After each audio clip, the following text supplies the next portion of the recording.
সাবেক রাষ্ট্রপতি ও বিকল্পধারা বাংলাদেশের প্রতিষ্ঠাতা ডক্টর AQM বদরুদ্দোজা চৌধুরী আর নেই। ইন্না লিল্লাহি ওয়া ইন্না ইলাইহি রাজিউন। রাত ৩টা ১৫ মিনিটে উত্তরা মহিলা মেডিকেল কলেজ হাসপাতালে চিকিৎসাধীন অবস্থায় শেষ নিঃশ্বাস ত্যাগ করেন তিনি। তার বয়স হয়েছিল ৯৪ বছর। ফুসফুসে সংক্রমণ হওয়ায় ২ অক্টোবর বদরুদ্দোজা চৌধুরীকে হাসপাতালে ভর্তি করা হয়। অবস্থার অবনতি হলে রাতে তাকে লাইফ সাপোর্টে নেওয়া হয়। সকাল ৮টায় তার প্রতিষ্ঠিত উত্তরা মহিলা মেডিকেল কলেজ ও হাসপাতালে বদরুদ্দোজা চৌধুরীর প্রথম জানাজা অনুষ্ঠিত হয়। বাদ জোহর বাড়িধারা মসজিদে জানাজা শেষে তার মরদেহ নেওয়া হবে মুন্সিগঞ্জে। রোববার পারিবারিক কবরস্থানে দাফন করা হবে তাকে। অধ্যাপক ডক্টর বদরুদ্দোজা চৌধুরীর জন্ম ১৯৩০ সালে। ১৯৭৮ সালে বিএনপির রাজনীতিতে যুক্ত হন তিনি দলটির মহাসচিবও ছিলেন। সাবেক রাষ্ট্রপতি জিয়াউর রহমানের মন্ত্রিসভায় তিনি উপপ্রধানমন্ত্রীর দায়িত্ব পালন করেন।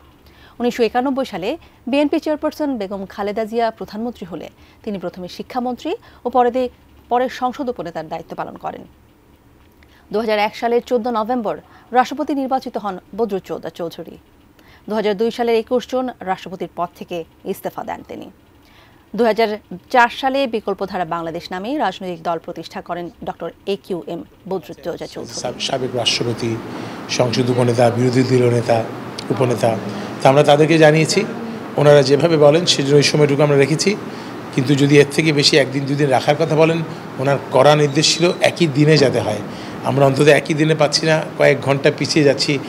এই জন্য আমরা ওনাদেরকে অনুরোধ করেছি যাতে একই দিনে হয়। আমরা কোনো রকম বাগাড়ম্বর ছাড়া, উনি অত্যন্ত সিম্পল একজন মানুষ ছিলেন, খুব সিম্পলভাবেই উনি সমস্ত অনুষ্ঠান সম্পন্ন করতে চান।